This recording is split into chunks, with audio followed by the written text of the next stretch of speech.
now tuning in to the Eggman Empire. Authorization approved. Access granted. What's happening, freaks and chads? My name is KotyTang. So, we're gonna take a few minutes to discuss the annual comic. Now, I didn't really think that it was actually important when I first saw it. I thought it was just some extra fan service stuff, but apparently it's been confirmed on Twitter that all of these issues inside of this book are canon to the IDW series. Them being canon is genuinely the only reason I'm covering them at all. There's nothing overly important going on, so we'll just fly through it as fast as possible. To do that, I'll give them each a sentence or two to summarize them. The first short is about Tangle and Whisper. We're introduced to Tangle's best friend, Jewel. We learn that she runs a museum from gems that her and Tangle have found over the years. The Babylon rogues break into the museum, stealing the gems, and accidentally mistake Jewel for a gem and take her as well. The rogues let Jewel go, giving up immediately after Tangle and Whisper arrive, and toss Jewel off their blimp. Tangle steals back the gems while Whisper saves the three of them from death. The three then help each other clean up the museum. The end. The next short is a throwaway story for Sonic and Tails. It starts with a game theory reference talking about the difference between a barrel roll and an aileron roll, so I already don't like this story, but let's keep going. Sonic and Tails spot a badnik delivering a package. They shoot it down with Tails' new booster on the tornado. The package and the badnik blow up. The end. Next short is another throwaway story with Blaze and Silver. Silver's trying to grow plants because there's nothing like that in his future. Of course, we have to slip in a "it's no use" reference so fans can splooge their pants. It's no use! Blaze burns the garden that Silver was trying to build and explains that the ashes can fertilize the garden. After literal seconds, the entire garden blossoms and blooms in full, as all gardens do. The end. Honestly, if Silver's future is so completely bleak and destroyed, why does he even spend any amount of time there? There is literally nothing for him to go back to. He has no friends, and he doesn't even have fertile fields. How is he even alive in his own timeline? Silver, it's cool, just stay here. You got nothing to look forward to if you go back. The next short is another throwaway story that deals with Rough and Tumble looking for the lost pyramid of Dr. Eggman. Then Rouge shows up, and hijinks ensue. Now, Rough and Tumble have never met Rouge, but apparently they know who she is, and what team she's on. The two skunks use their skunk spray to halt Rouge from taking the treasure first. Rouge says that this egg golem here is just a generic robot that Eggman creates, as though Eggman just has leagues of hidden pyramids and the egg golem is just commonplace in them. I mean, whatever you say, this is totally not the same pyramid from Sonic Adventure 2. After the brothers defeat the egg golem, Rouge pretends to be a mummy with cursed bandages, and the two run away in fear. It's revealed that apparently Rouge was actually just helping a small community of people, who then offer Rouge all of Eggman's treasures. As you do. I don't know how they're all living in this place with an egg golem stalking the halls, but I guess they don't have to worry about that anymore. Aren't all the robots connected to the Eggnet though? So wouldn't Eggman, like, know this is happening? There's one last short called The Sonic Fan Club. It's the largest throwaway story. Basically, a bunch of kids make a Sonic fan club, they have a contest, they try to fight a badnik and fail to do any damage, then Tango comes in and defeats the badnik, the fan club thinks it was Sonic. At the end. There's genuinely only one story that I feel has any sort of implied weight for IDW, and that's Tangle and Whisper's story. It introduces Jewel and the Babylon rogues, but this story really didn't need to happen, and we could have presented Jewel and the Babylon rogues in a much better way in the main issues. You know what? Maybe I'll be proven wrong in the future and everything that happens in the annual comic is important. My assumption is that it's an annual comic, so it wasn't really supposed to have any importance past some fun little shorts. But it's also referenced as canon, so like, you didn't have to do that. You know what? Let's just get back to the actual comic. Issue 13.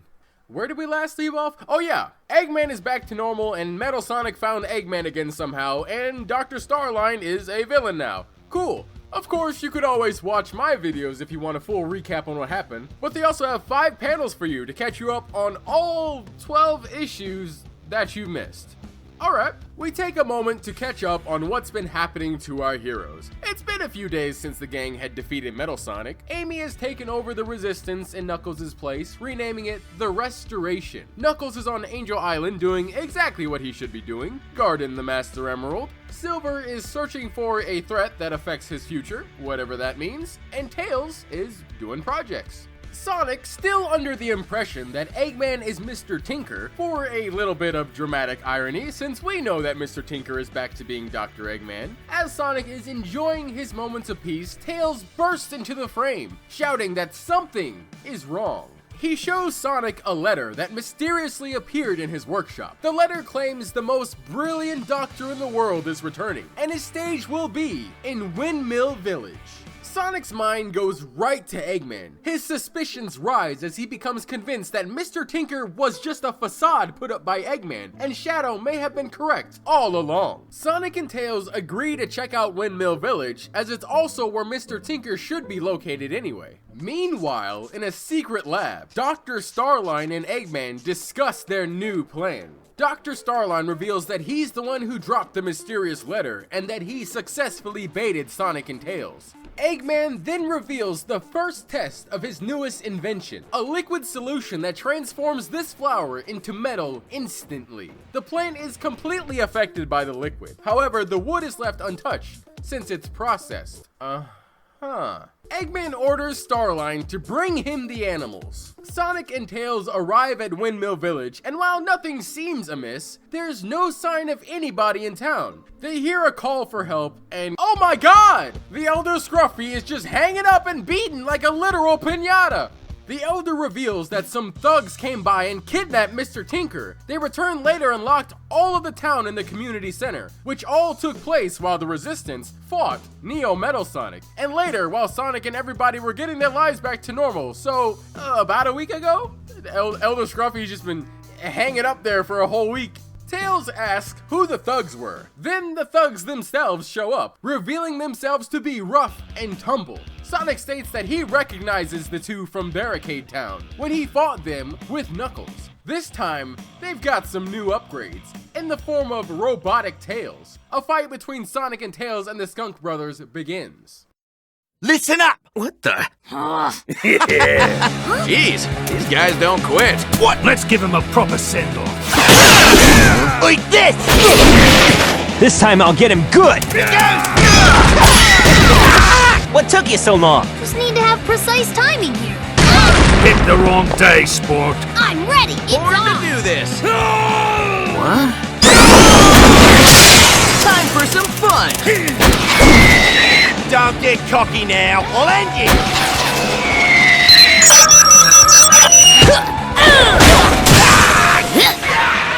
Disgraceful. This is embarrassing. I'll make this quick. Excuse me!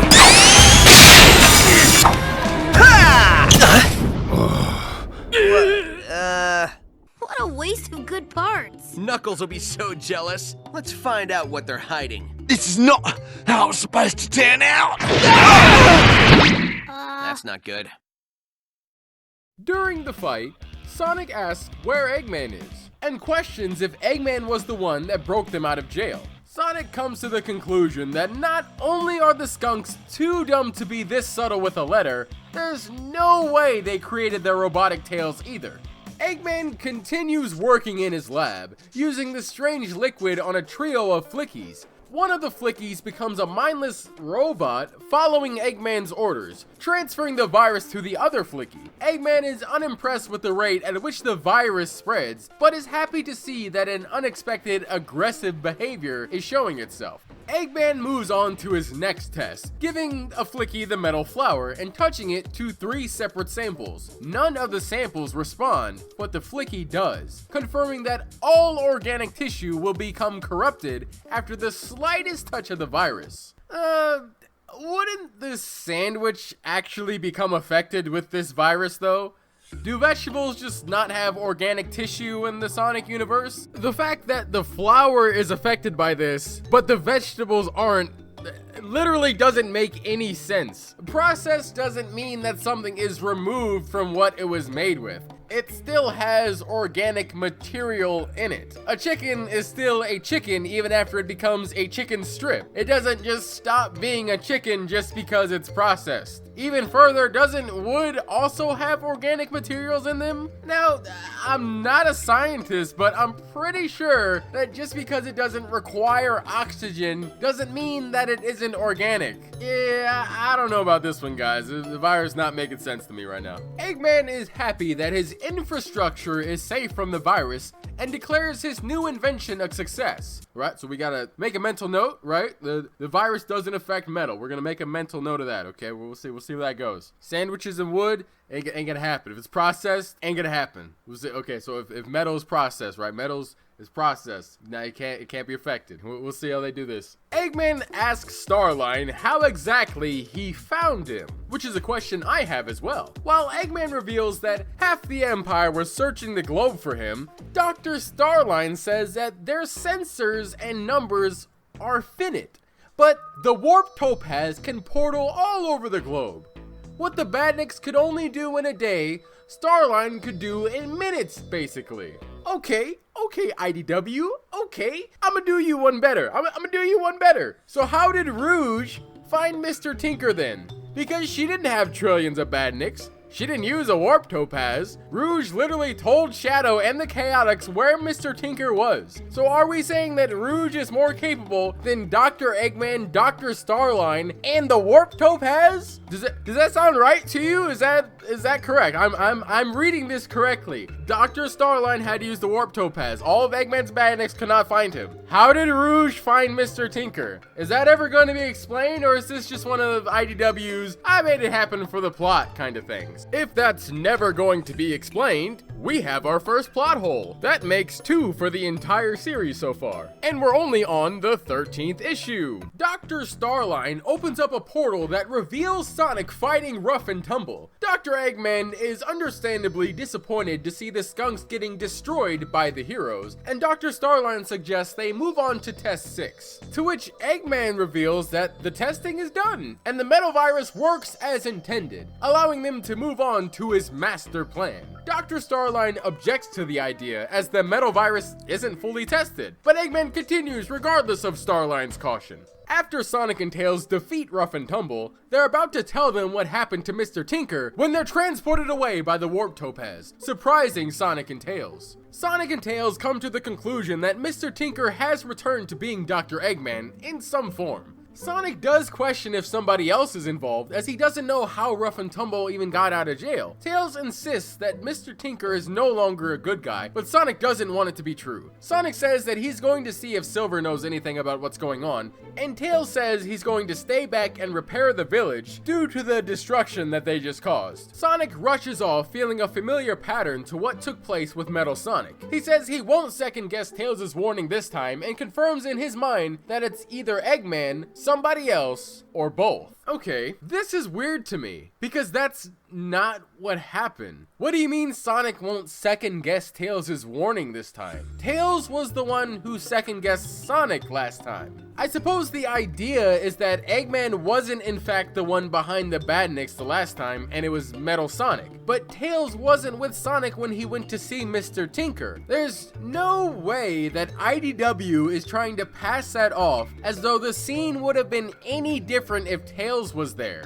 I don't have a single doubt in my mind that after Tails saw Mr. Tinker, he would have been like everybody else and been like, huh? Is this some sort of trick? Sonic never second-guessed Tails. He just assumes that somebody has to be behind the Badniks, and Tails just said he didn't think it was Eggman. That was the extent of that. If anybody second-guessed somebody, it was Tails. Like, I get the idea of this scene, it's just not correct. Sonic never second-guessed Tails. When Rough and Tumble return to base, they beg Eggman for another chance, but Metal Sonic tosses them aside, literally. Eggman sees that Metal Sonic wants another chance at the real Sonic, and Eggman agrees. Dr. Starline chimes in and says that he too will team up with Metal Sonic and attempt to face the real Sonic, and he knows exactly how he wants to do it. Issue 14. At the Frozen Peak, Sonic and Silver team up to trek up the mountain, searching for an Eggman base, a tip that Silver received by a random person. Sonic relays that it's not as weird as it sounds, since Tails and him were also contacted mysteriously. The two do indeed stumble upon a base, but before they can celebrate... I really don't like these guys. Here we go! Whoa! Wow! You fixed that fast. I don't need anyone to stop you. Oh, okay. You want to fight? I get it. You say something? These robots never learn. Let it be said you do not lack courage. You would do well to rethink your tactics. Do you intend to provide a challenge? Struggle all you wish. Your undoing shall be our rise to glory. What a mistake I've made! Let's get this over with. Your defeat shall be swift and absolute. Let's continue. Here I go! You're mine! A better outcome I could not wish for. Thanks, buddy. Here we go! We part ways here. I'll take care of this. It always ends like this. I'm afraid you're out of luck. The clock inches forward. What? Shoot!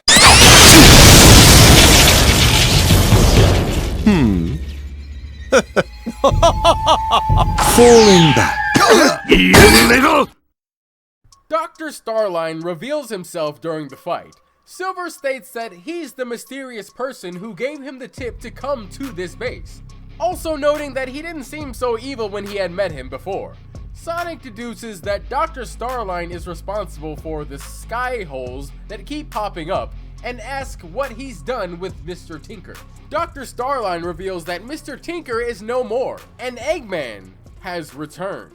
While the fight is happening, Dr. Eggman is testing ways to accelerate the metal virus. The first being to just constantly expose the victim to an infected subject, obviously proving that it works. I don't know why Eggman is acting like it's such a shocker that touching places that aren't infecting the victim will infect them more. It's not really a genius revelation, but okay. Rough and Tumble interrupt the doctor's experiments. You know, I actually like this idea of Eggman having actual living people as minions, especially a cast of characters that all want multiple shots at Sonic and his friends. While sure, Metal Sonic may have that sort of tenacity, I would assume that he's more costly to fix than people. Especially considering that Sonic and his friends have absolutely no problem dismantling a robot. I'm pretty sure none of them have ever willingly gone so far as to outright maim or even seriously harm a regular person to the point that they would be hospitalized, if not outright kill them. There's usually a certain scenario that happens to why somebody ended up getting really hurt. So it actually works in Eggman's favor, as nobody on the hero side would actually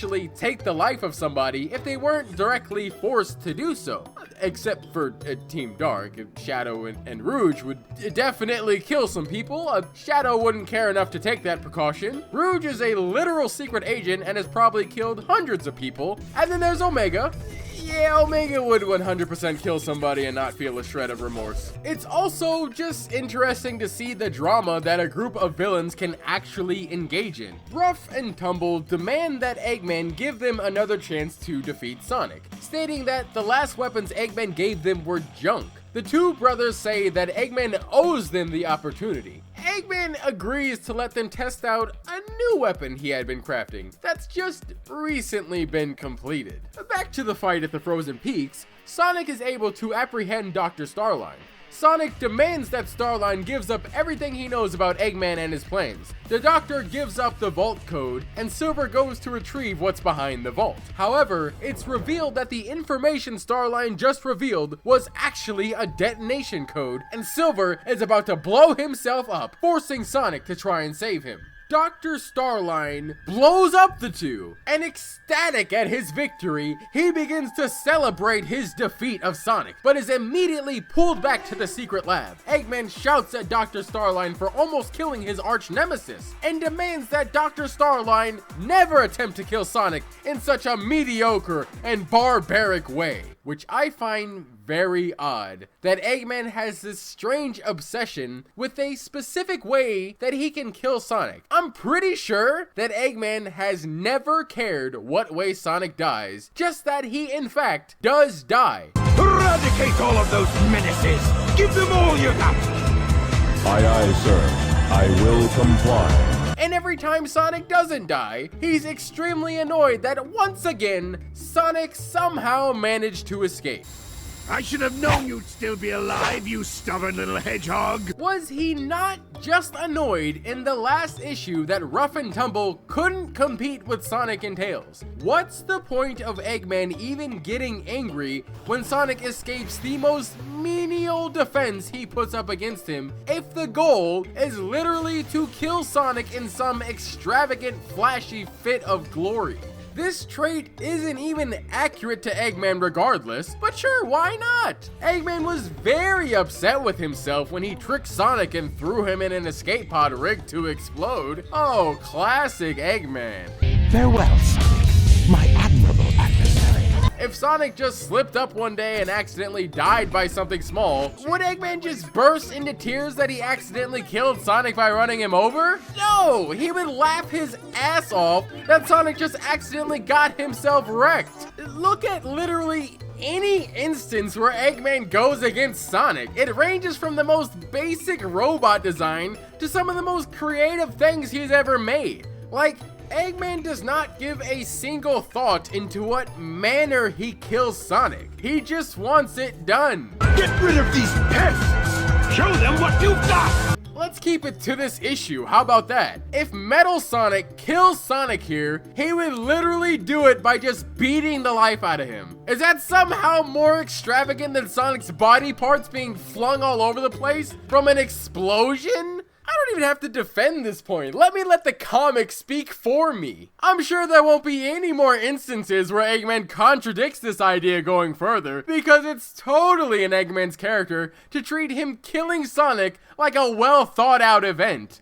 The after party of Sonic dying would be more exciting than the death itself. Either way, it's fine, because Silver was able to throw up a shield and the two are safe from the explosion. And then Silver collapses. Eggman asks what Dr. Starline was taking from that base, and Dr. Starline replies that it was just a bunch of collectibles from Eggman's legacy. Now that his first fight is over, Dr. Starline realizes that Sonic is much more capable than he had previously believed. A guy as intelligent as Dr. Starline would already know this though. On top of that, he's supposed to be Eggman's #1 fan, but literally doesn't have any sense of scope on how powerful Sonic and all of his friends are. Would he just not know that Eggman has tried and failed to defeat these guys for centuries? How is that even possible? The fact that Dr. Starline thought he could just come in and obliterate Sonic on his first try in the field,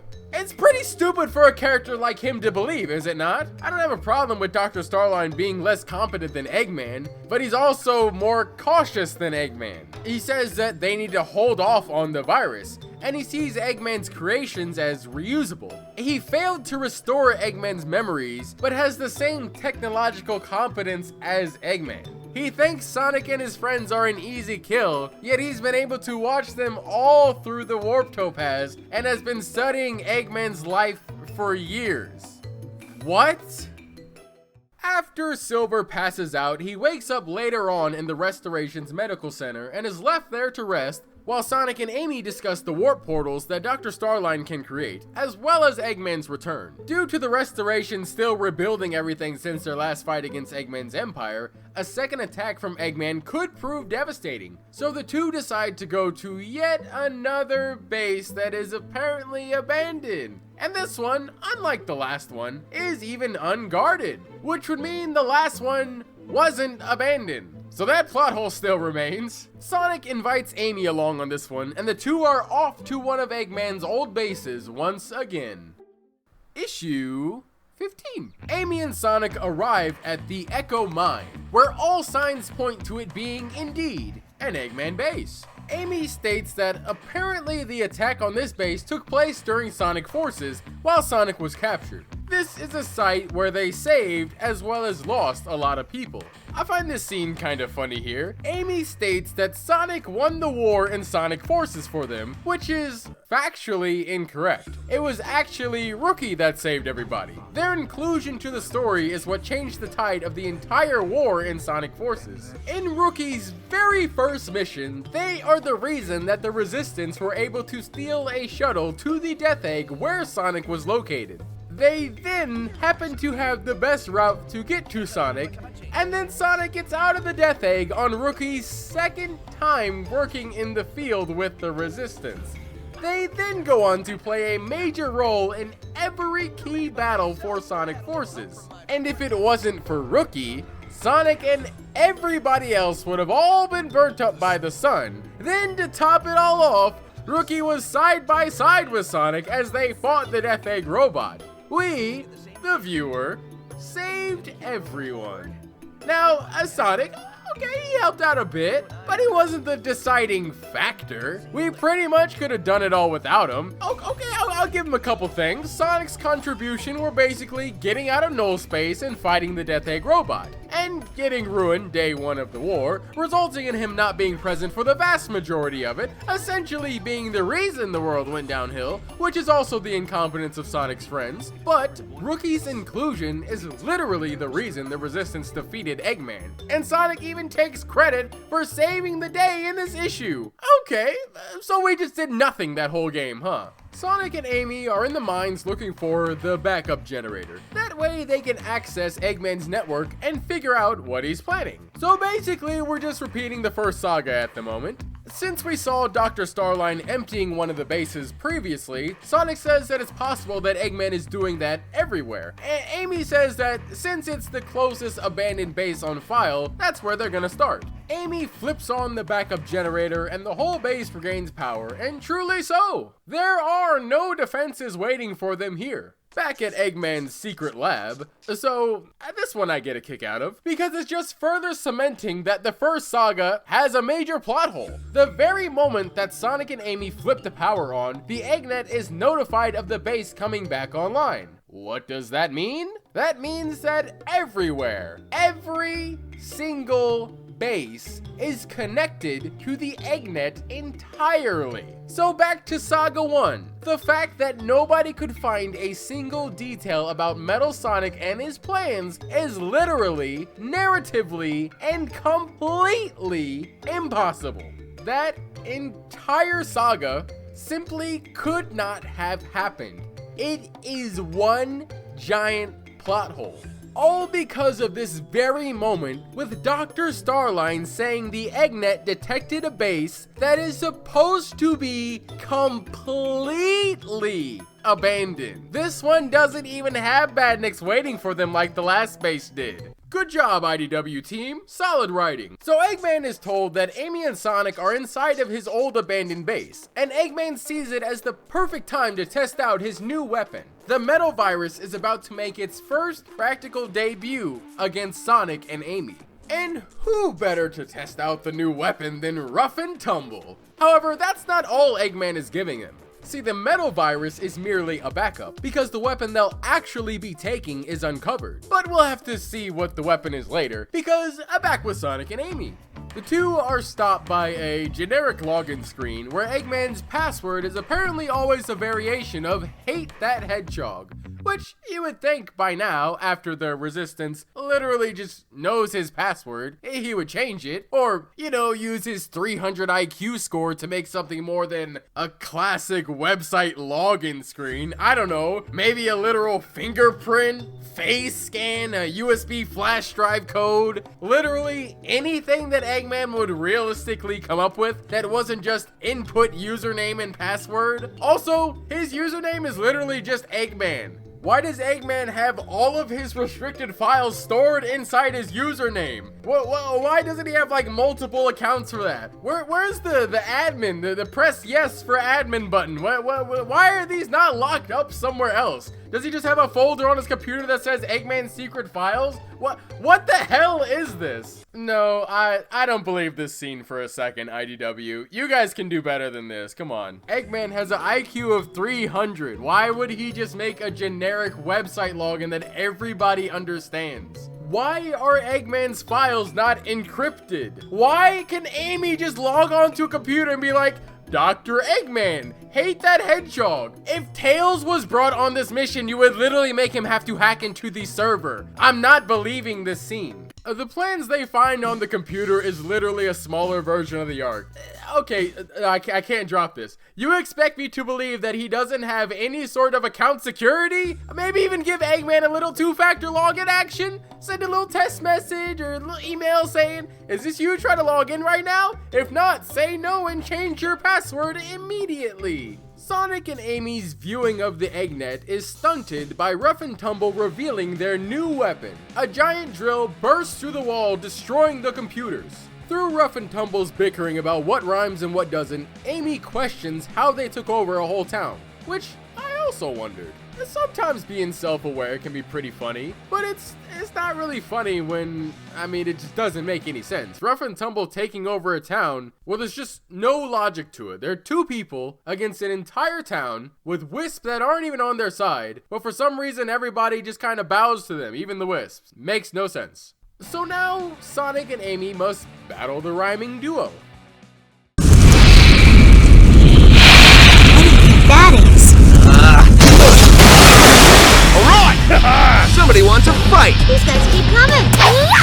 Sorry about that, fella. Time to die. Gotcha!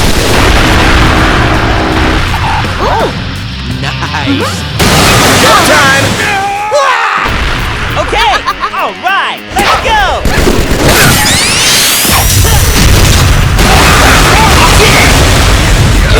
Shall we?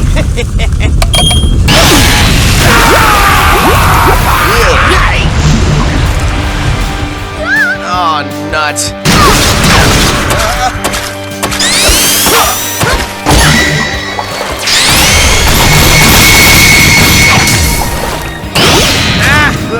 Look out!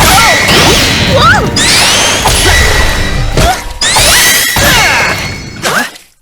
It's not stopping! Sonic and Amy are able to trick Rough and Tumble into driving their drill tank to a narrow walkway, which forces it to go tumbling down.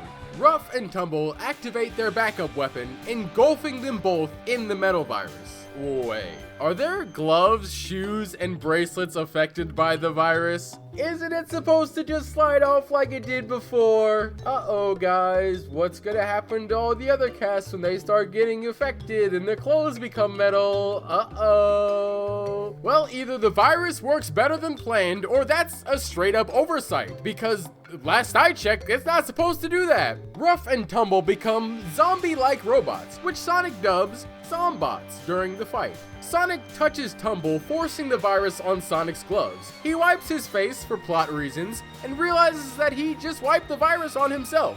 He then warns Amy to not touch them. Thankfully for Amy, unlike Sonic's gloves and shoes, for some reason the virus doesn't stick to Amy's hammer. For whatever reason that is, feel free to let me know the incorrect excuse for that, because as we just saw, it sticks to everything apparently. But beside that, this is actually great. The main character being infected with the virus. Now, we don't know the specifics of the virus yet or how it's going to start spreading, but making Sonic immediately affected with it is a great idea in the narrative. While I'm more than certain that Sonic will make it out just fine, I am extremely invested in just how he's going to be dealing with the virus going forward. Here's hoping they'll be able to keep the tension high going forward in regards to Sonic and how he handles the virus. Sonic is able to throw Rough and Tumble into the pit and realizes the virus is spreading very quickly. This issue is just filled with all type of weird stuff, so here's another thing to note. Either the Zombot virus makes these guys extremely squishy, which would not make sense because they nearly break the ground every time they attack, and Tumble's fist definitely put some hurt on Sonic. Or Sonic and Amy were literally in full kill mode, because while they're fighting the skunks, they literally rip them apart. The virus does put Rough and Tumble back together, but like, Sonic and Amy would have literally been killing them here if it weren't for the virus. When have they ever fought someone with the intention of maiming them like that? I don't have a problem with that. Yeah, kill whoever you want, guys, but what's going on with the virus here? Are they squishy, or are they getting hit really freaking hard? Could you imagine if they weren't metal? Oh my god, the blood! Eggman is overjoyed at the success of his virus, and thanks to Sonic, he also takes up in naming them Zombots. Now that Eggman has confirmed his virus works successfully, they plan to use it on the world, beginning with the, clinical trials. Issue 16. We open up this issue with Tangle coming to pay a visit to Tails and assumedly Sonic. Upon entering, she sees Sonic is being used as a giant hamster currently, and she says that she has something to tell them. The reason Sonic is a giant hamster is that Tails has been testing Sonic's virus. And here we discover that going fast puts the virus in remission. I'm not even gonna let that play out. I'm just gonna say it right now. That's stupid.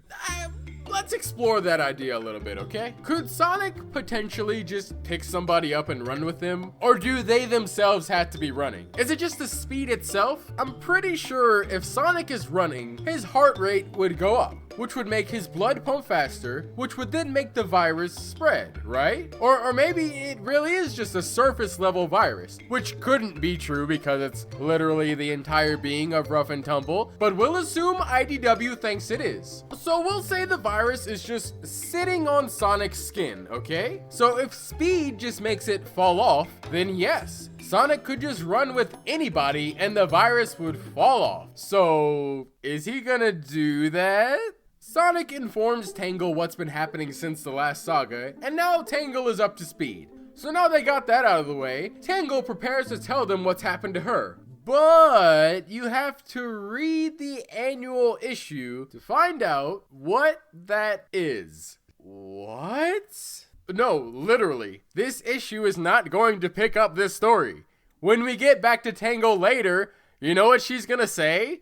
And that's what happened. Anyway, bye. It's going to be completely pointless. It's gonna serve no purpose. It's literally just an advertisement to buy the annual issue. A little, tee, give us more money for a few crappy comic shorts. That's it. I went over those things in 5 minutes. Nothing happened in them. Completely unnecessary part of this issue. Shameless advertising at its best. And that's how we're introduced to Tangle in this saga. Now, here's what makes it even better. There's a short at the end of this issue that is the entire story that Tangle is talking about as well.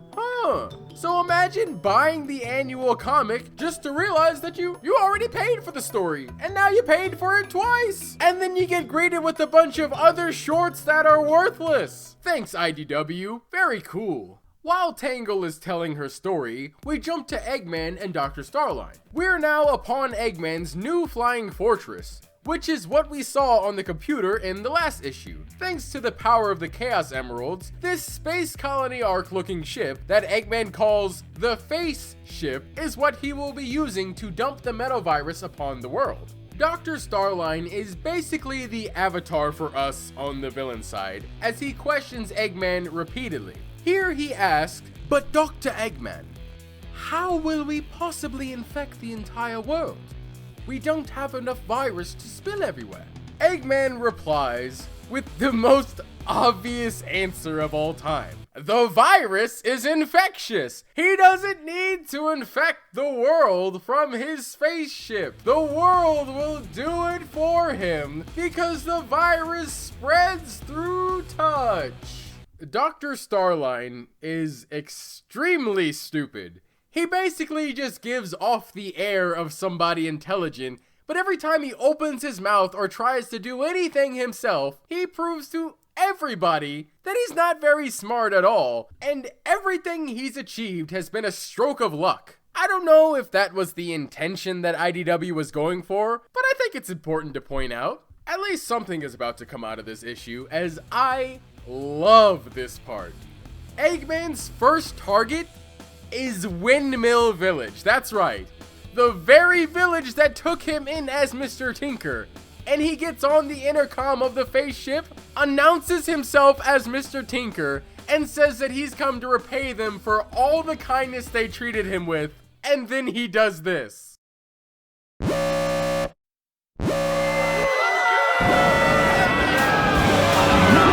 Attention, ladies and gentlemen. Run for your lives!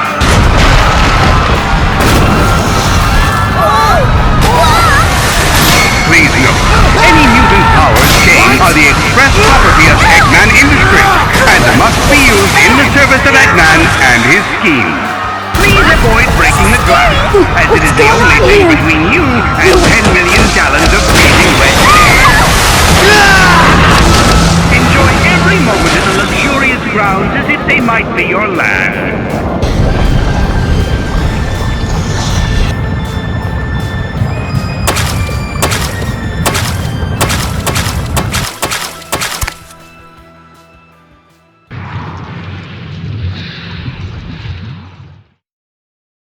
Oh my god! Definitively one of the greatest moments of IDW so far. Moments like this is why Eggman has so much potential to be such an awesome character. And Eggman just tops it off with a full-on boot to the face for Windmill Village. No good deed goes unpunished. Absolutely loved this moment. Dr. Starline realizes the massive error in his ways and apologizes for constantly doubting Eggman's ability as a scientist. With this event, Eggman has now corrupted an entire village, and Eggman sends them out in the world to spread the virus to people and anything they come across. Oh wow, the metal virus, it affected their clothes. Wow, that's very interesting that it did that, huh? How strange is that, huh guys? Wow.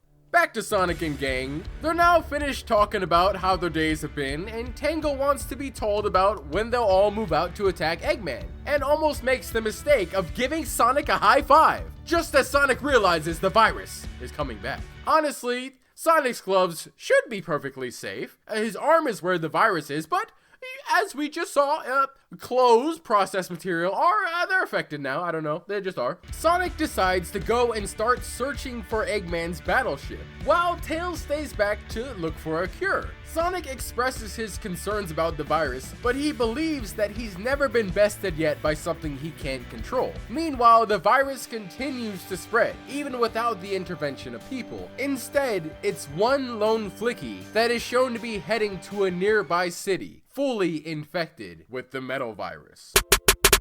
Like, comment, subscribe, join the Eggman Empire, follow me on Twitter, okay, bye!